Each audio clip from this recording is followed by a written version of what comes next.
United states of আমেরিকাতে একটা conference হয়েছিল। ওই কনফারেন্সটা হচ্ছে পৃথিবীর যত ধর্মগ্রন্থ আছে সবগুলো ধর্মগ্রন্থের 10 মিনিটের আবৃত্তি শোনানো হবে। কয় মিনিট? চিল্লায় বলেন। ওখানে গিয়েছে শ্রীমত ভগবত গীতা, গিয়েছে বাইবেল, ত্রিপিটক, দশাতীর, বেদ, পুরাণ, রামায়ণ, দীঘানিকায়া, ইয়াহবিস, সেকারডেটাল, Talmud, Torah, Old Testament, New Testament, Zend Avesta এবং আল্লাহর কোরআনও। কোন সুবহানাল্লাহ। চীনের প্রাচীন ধর্ম কনফুসিয়াসের পাণ্ডুলিপি গিয়েছে। যারা আগুনকে পূজা করে, অগ্নি উপাসক, আগুন দেখলে নমস্তে নমস্তে গায়, তারাও গিয়েছে। 10 মিনিট করে সময়। এই কনফারেন্সের উদ্দেশ্য হচ্ছে এইটা চেক করা, in order to check which book, which recitation of the holy book is the most excellent recitation ever. কোন বইয়ের আবৃত্তিটা বেশি সুন্দর লাগে। 10 মিনিট করে সময়। সব ধর্মের ধর্মীয় কিতাবের শায়েকরা, গুরুরা, ধর্মনানকরা আর ফাদাররা আর কারীরা বসেছে। বিচারকের সামনে দুইটা বাটন, একটা গ্রিন বাটন, একটা রেড বাটন, একটা সবুজ বাতি, একটা লাল বাতি। আবৃত্তির সময় 10 মিনিট। চিল্লায় বলেন কয় মিনিট? সবুজ বাতিতে চাপ দিলে আবৃত্তি শুরু, রেড বাটনে চাপলে আবৃত্তি শেষ। প্রথমে ডাকা হয়েছে শ্রীমত ভগবত গীতা। 10 মিনিটের জন্য যে পড়তে শুরু করেছে, ওম নমো ভগবতি বাসুদেবায়। 10 মিনিট পড়েছে। পড়ার পরে বিচারক রেড বাটনে প্রেস করেছে, সময় শেষ, নেমে গিয়েছে। এরপরে ডাকা হয়েছে ত্রিপিটক, বিনয় পিটক, শাম পিটক, অভিধর্ম পিটক মিলে 3টা পিটক। এটা বৌদ্ধ ভাইদের কিতাব। এরা বলে ওম শান্তি, ওম শান্তি। আসলে মিয়ানমারে ওরা যা করছে ওদের বলা দরকার ওম অশান্তি, ওম অশান্তি। ওরা বুদ্ধাং শরণং গচ্ছামি, ধাম্মাং শরণং গচ্ছামি পড়তে পড়তে 10 মিনিট শেষ, চলে গেল। এরপরে ডাকা হলো দশাতীর, দশাতীরের ওরাও পড়লো। এরপরে ডাকা হলো গ্রন্থ সাহেব, পড়লো।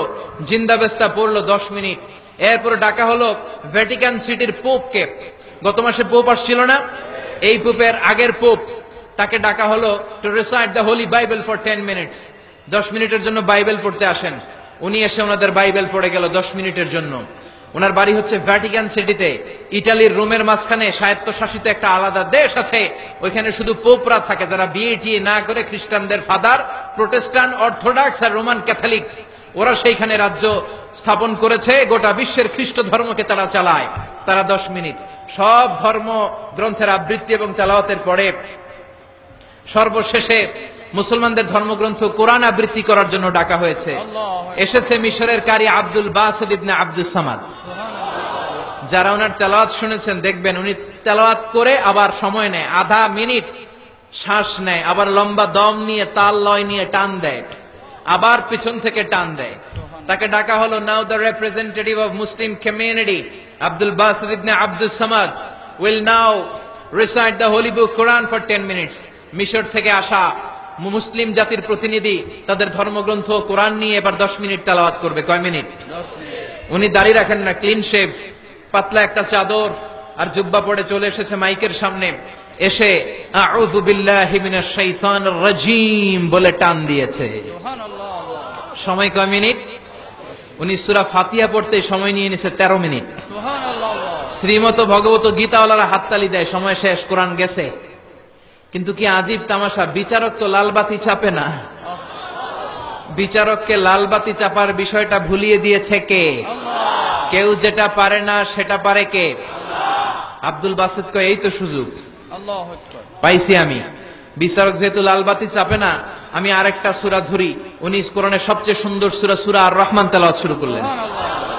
উনি উনার গলায় আল্লাহ যত সুর দিয়েছিলেন সব সুর, দরদ, আদর ঢেলে দিয়ে সুরের ঝংকার তুলে পুরো কনফারেন্সকে মাতিয়ে দিলেন।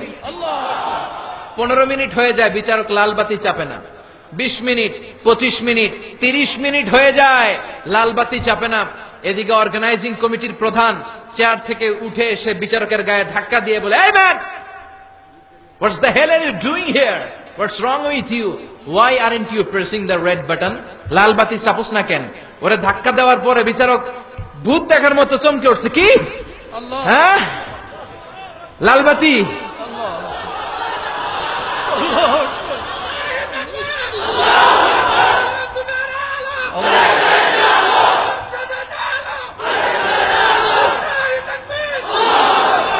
অর্গানাইজিং কমিটির চেয়ারম্যান যখন ধাক্কা দিছে, why aren't you pressing the red button, তুমি লাল বাতি চাপো না কেন? ভিমনি খেয়ে ওর সালাদ দিয়ে কি, হ্যাঁ লাল বাতি নীল বাতি, কোন বাতি কোন বাতি? হুশ নাই, ওর হুশ নিয়ে গেছে কে? আবার যখন আব্দুল বাসিদের তেলাওয়াতের দিকে তাকায় আবার বেহুশ। না পেরে বিচারক দাঁড়িয়ে বলে, ও Abdul Basit ibn Abdul Samad, come from Egypt, there is no time limits for you, recite as much as you wish. O Abdul Basit, আজকের এই প্রতিযোগিতায় তোর জন্য তেলাওয়াতের কোনো সময় নাই, তোর যত মনে চায় তুই পড়ে যা।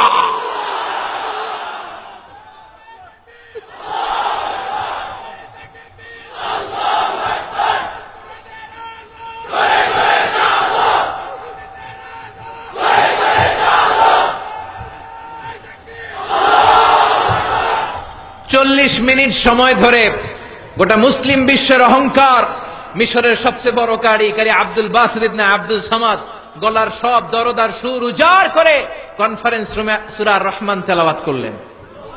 কনফারেন্স শেষ হলো, ওই বিচারকের বিরুদ্ধে মামলা হলো তিনটা। কয়টা? যেহেতু আন্তর্জাতিক কম্পিটিশন, আন্তর্জাতিক আদালতে মামলা, সুইজারল্যান্ডের দি হেগে মামলা।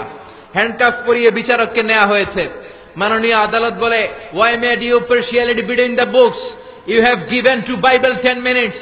You have given to Srimata Bhagavata Gita 10 minutes. You have given to Tripitaka 10 minutes. Why have you spent extra 30 minutes for Quran?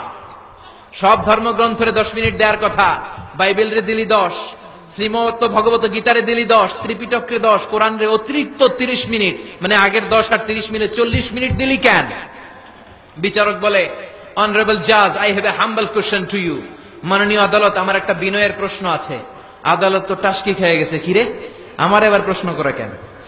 বিচারক বলে, আমার প্রশ্ন হচ্ছে, বিচারক তো আমি নিজে হই নাই, জাজ তো আমারে আপনারাই বানাইছেন। আমি তো ওদেরকে 10 মিনিট দিছি, ঠিক কিনা?